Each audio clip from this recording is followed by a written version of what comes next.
Bab 52, tidak akan pernah. Bagaimana persiapan pernikahan aku dengan Ayumi, Ma? Tanya Andre ketika sudah pulang dari mengantar Ayumi dan juga Dania ke rumahnya. Sudah selesai semuanya, hanya kesiapanmu saja, apalagi tinggal menghitung hari saja kamu akan tidak bujang lagi. Jawab Andita yang sibuk dengan tablet di tangannya. Wanita itu masih saja mengecek apa saja yang kurang dan tamu undangan mana lagi yang tidak diundangnya.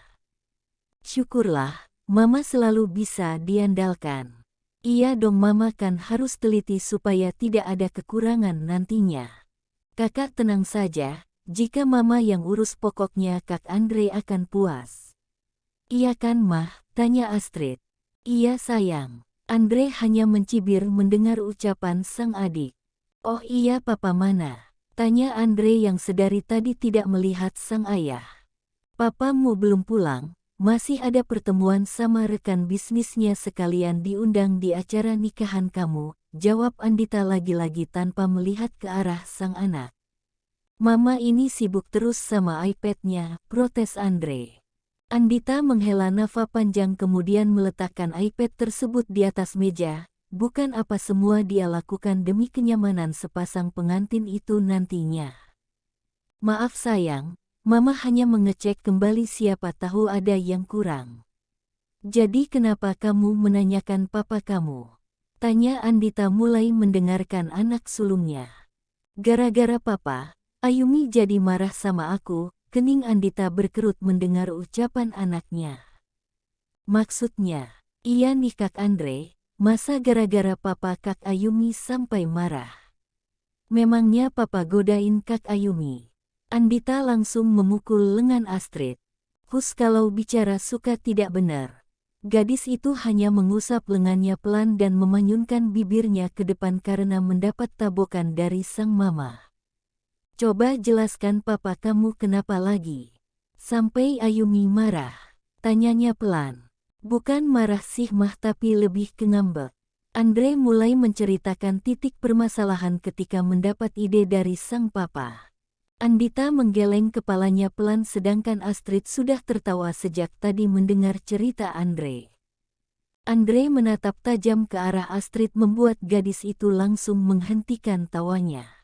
Kamu saja ingin dibedohi sama papa kamu, makanya jadi orang itu peka sedikit. Kita itu kaum wanita butuh yang romantis. Misalnya kasih bunga kek, oleh-oleh kek. Sekarang Mama tanya, kamu kasih oleh-oleh nggak sama Ayumi dan Dania? Pria itu menggeleng pelan, karena dia tidak tahu apa yang disukai oleh Ayumi maupun Dania. Lagi-lagi Andita menepuk jidatnya, sudah Mama capek mau istirahat.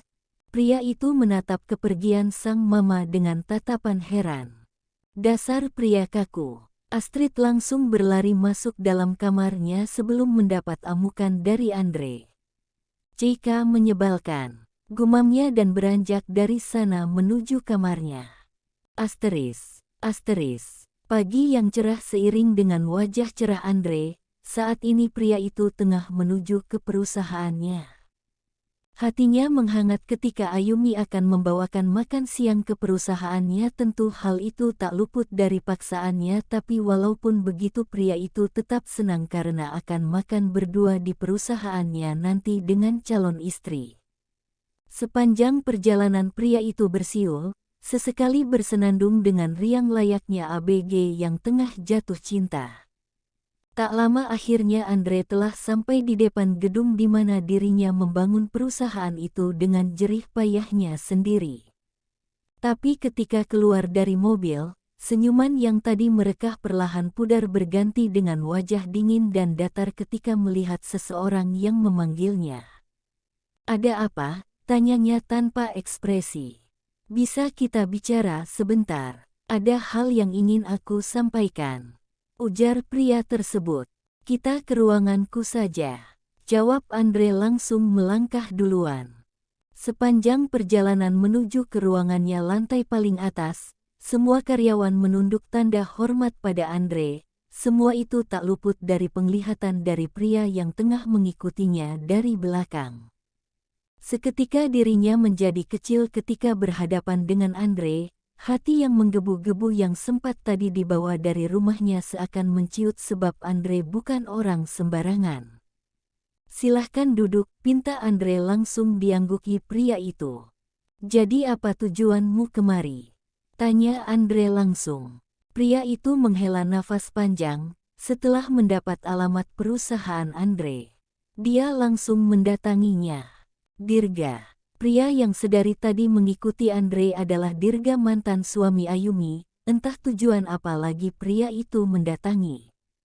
Walaupun hanya beberapa kali bertemu, Andre bisa mengingat wajah mantan suami dari calon istrinya. Pertemuan pertama mereka tentu Andre sudah merasa jika pria yang tengah duduk di hadapannya sangat tidak menyukai dirinya.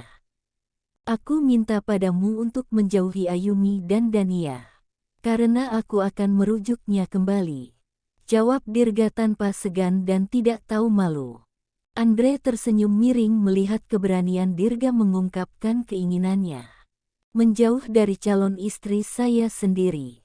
Bagaimana bisa sebentar lagi kami akan melangsungkan pernikahan. Jadi maaf, permintaan kamu kali ini tidak bisa saya kabulkan. Kita juga tidak sedekat itu hanya untuk saling negosiasi," jawab Andre menatap santai pada Dirga. "Jangan egois, di antara kami ada Dania, tentu Dania lebih memilihku sebagai ayah kandungnya daripada kamu yang bukan siapa-siapa," balas Dirga mengepalkan kedua tangannya. "Sebenarnya yang egois siapa di sini? Baru beberapa bulan kamu menduakan Ayumi, menceraikannya begitu saja demi wanita lain dan kini kamu ingin kembali lagi padanya. Apa kamu sudah gila? Jikapun ada Dania di antara kalian, saya tidak masalah selagi Dania membuka tangannya lebar menerima saya, maka saya tetap akan memperjuangkan calon istri saya. Dan kamu, jangan pernah mengusik kehidupan baru Ayumi karena sekarang kamu akan berhadapan dengan saya," ujar Andre panjang lebar. "Itu hanya masa lalu, aku jangan pernah mengungkitnya lagi karena sekarang aku akan tetap memperjuangkan Ayumi dan anakku." "Itu memang masa lalumu, tapi kamu tidak tahu jika sakit hati Ayumi dibawa sampai sekarang. Untung ada saya yang selalu membuatnya tersenyum, apalagi Dania. Sungguh malang nasib gadis kecil itu yang sangat membutuhkan sosok ayahnya yang tidak pernah menghiraukan dirinya hanya demi wanita yang sekarang tengah berada di penjara. Tapi kamu tenang saja karena saat ini Dania sangat ceria karena sosok ayah yang diharapkannya selama ini sekarang sudah terpenuhi karena adanya saya di sisinya." Andre memicingkan matanya menatap Dirga. Dengan susah payah Dirga menelan ludahnya getir, entah kenapa pikirannya berkata jika Ayumi hanya mencari pelampiasan karena ingin membuatnya cemburu. Itulah yang selalu diyakini pria itu. "Tolong lupakan Ayumi, biarkan kami bersatu kembali," mohon Dirga dengan wajah putus asanya. "Seharusnya saya yang mengatakan hal itu, lupakan Ayumi, biarkan dia bahagia bersama saya. Karena bersamamu hanya akan membuatnya merasa tersakiti secara terus-menerus. Lihatlah, setelah istrimu mengkhianatimu, sekarang kamu menyesal karena membuang Ayumi dan dengan tidak tahu malunya memohon kembali lagi untuk menjalin ikatan suci. Apa kamu memang tidak punya malu sama sekali?